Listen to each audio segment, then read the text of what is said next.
सबसे पहले आपको बताएंगे अली अमीन गंडापुर का इस्तीफा गवर्नर खैबर पख्तूनख्वा को मौसूल हो गया। तहरीक इंसाफ ने रिसीविंग दिखा दी, गवर्नर ने वसूली की तस्दीक कर दी, लेकिन इतना फिर भी कह दिया कि उनकी कानूनी और आईनी टीम इसका जायजा लेगी। सूबाई वजीर कानून आफ्ताब आलम ने कहा कि वजीर आला ने इस्तीफा दे दिया है और कानून की नज़र में यह कबूल समझा जाता है। स्पीकर असम्बली को आगे बढ़ने का कह दिया है। ज्यादा से ज्यादा एक दिन गवर्नर की जानिब से मंजूरी का इंतजार करेंगे। तहरीक इंसाफ के सलमान अकरम राजा का कहना है कि वज़ीर आला गवर्नर के मातहत नहीं कि गवर्नर इस्तीफे की मंजूरी दें। पीर के रोज सुहेल आफरीदी को नया कायदे ऐवान मुंतखब कर लिया जाएगा। उधर वज़ीर मुमलिकत तलाल चौधरी ने कहा कि जितने मर्जी वज़राए आला बदलें, दहशतगर्दी के खिलाफ ऑपरेशन नहीं रुकेगा। वफाकी वज़ीर इत्तलाआत अतातार ने कहा कि तासुर है कि कलअदम TTP तहरीक इंसाफ का अस्करी विंग बन चुकी है। फैसला करें कि आप दहशतगर्दों के साथ हैं या उनके खिलाफ। रियासत फैसला कर चुकी है कि दहशतगर्दों को शिकस्त देंगे।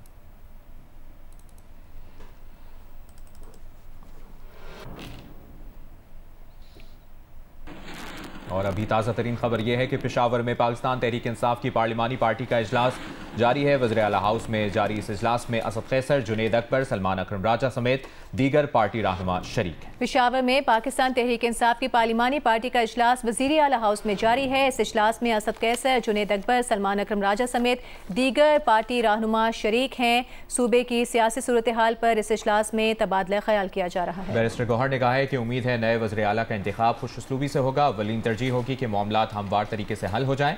अगर आईनी पेचीदगी आई तो अदालत इसे हल करेगी। बानी PTI ने जिसका इंतखाब किया वही वज़ीर आला होगा। सूबाई क़यादत और अरकान से मुसलसल राबते में है। वज़ीर आला के इंतखाब से मुतल्लिक आज भी इजलास हुआ। PTI की पूरी क़यादत बानी PTI के अहकामात की पाबंद है।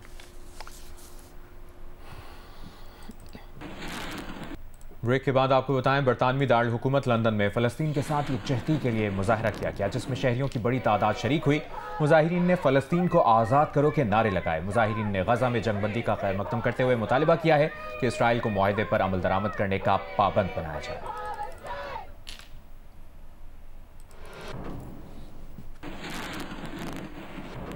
वज़ीर दिफा ख़ाजा आसिफ ने जंगबंदी की खुशी में फ़लस्तीनियों की जानिब से मिठाई बांटने की वीडियो शेयर कर दी और लिखा कि जंगबंदी के बाद GT रोड पर फ़लस्तीनियों से मोहब्बत के नाम पर जुलूस निकालना और इस्लामाबाद पर चढ़ाई करना ज़्यादती है।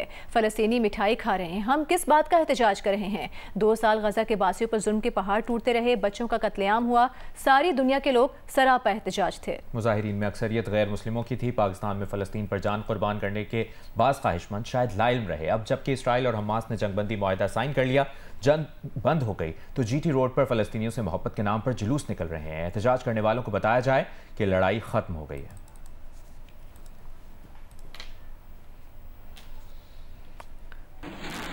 हुकूमती ज़राए का कहना है कि गजा के मामले पर मजहबी जमात के पुरतशद्दुद एहतजाज में सरकारी इमलाक और पुलिस की गाड़ियों की तोड़फोड़ की गई। पुलिस एहलकारों पर तशद्दुद किया गया। मरीज अस्पताल नहीं जा सकते। तालीमी इदारों की बंदिश से तलबा परेशान हैं। हुकूमती ज़राए के मुताबिक गजा अमन मंसूबे पर गजा समेत तमाम इस्लामी ममालिक में खुशियाँ मनाई जा रही हैं। जबकि शरपसंद जत्था एहतजाज कर रहा है। शहरियों का कहना है कि मुल्क माशी इस्तेहकाम की तरफ जाने लगता है तो फसादी टोला मुतहरिक हो जाता है। यह एहतजाज सरासर फसाद फिल अर्ज है। वज़ीर मुमलिकत बराए दाखिला तलाल चौधरी ने कहा है कि बलूचिस्तान से लाहौर तक किसी का कोई एजेंडा नहीं चलेगा, किसी जत्थे से रियासत ब्लैकमेल नहीं होगी। झूठ नहीं बोलना चाहिए। अगर कोई कैजुअलिटी है तो कहीं कोई बॉडी होगी, अगर कोई कहीं बॉडी नहीं है तो लाहिकीन होंगे। बात यह है, ताकत का इस्तेमाल फोर्स करती तो ये घर से ना निकल सकते। ताकत का इस्तेमाल दूसरी साइड से हो रहा है। कई दर्जन लोग हमारे शदीद जख्मी हैं। उनकी वीडियोस इनके अपने सोशल मीडिया अकाउंट्स पर, IDs पर इन्होंने खुद लगाई हैं।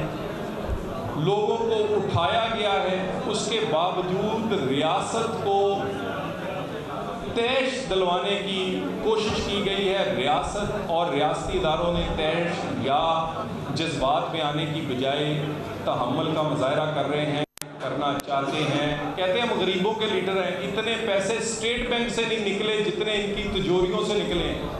इतनी घड़ियां तोशा खाने से नहीं मिलती जितनी घड़ियां इनके घर के एक अलमारी से मिली हैं। जो कहते हैं हमारे पास खाने के पैसे नहीं और अंदाजा लगा रहे। तो बात यह है, एजेंडा कोई और है।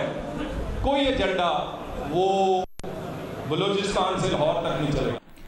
DIG ऑपरेशंस मोहम्मद फैसल कामरान का कहना है कि लाहौर में मजहबी जमात ने कई पुलिस एहलकारों को यरगमाल बना लिया है। 112 पुलिस एहलकार पुरतशद्दुद जत्थे के हाथों जख्मी हुए, 100 शरपसंदों को गिरफ्तार कर लिया है। मजहबी जमात से बातचीत के दरवाजे बंद नहीं किए। तर्जुमान TLP का कहना है कि लाहौर में उनके कई कारकुनान हलाक और जख्मी हुए हैं। मजहबी जमात के एहतजाज के पेश नज़र रावलपिंडी इस्लामाबाद को मिलाने वाले रास्ते मुकम्मल तौर पर सील कर दिए गए। दोनों शहरों में कारोबार जिंदगी मुतासिर है। मरी रोड पर कंटेनर्स के बायस मरीजों को अस्पताल ले जाने वाली एम्बुलेंसेस को भी मुश्किलात का सामना है। मजीद बताएंगे नुमाइंदा जियो न्यूज़ शब्बीर डार।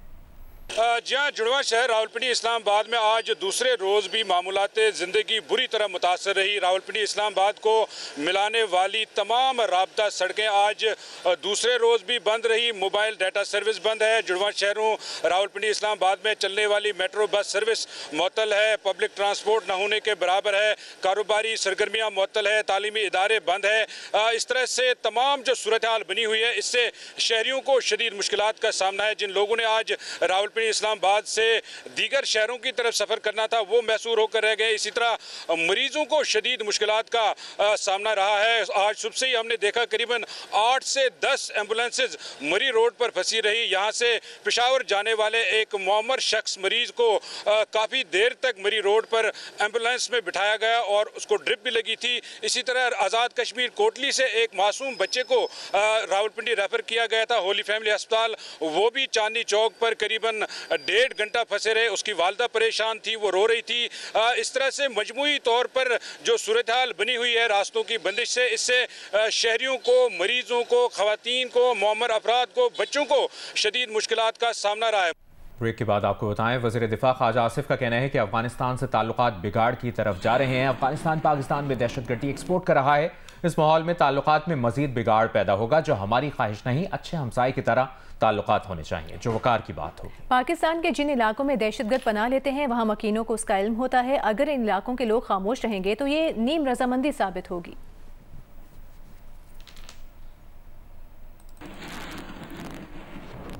डेरा इस्माइल खान में दहशतगर्दों का हमला नाकाम बनाने पर जनरल ऑफिसर कमांडिंग ने पुलिस एहलकारों को खिराज तहसीन पेश किया। IG पुलिस KP और सूबे के चीफ सेक्रेटरी ने भी पुलिस एहलकारों की तारीफ की।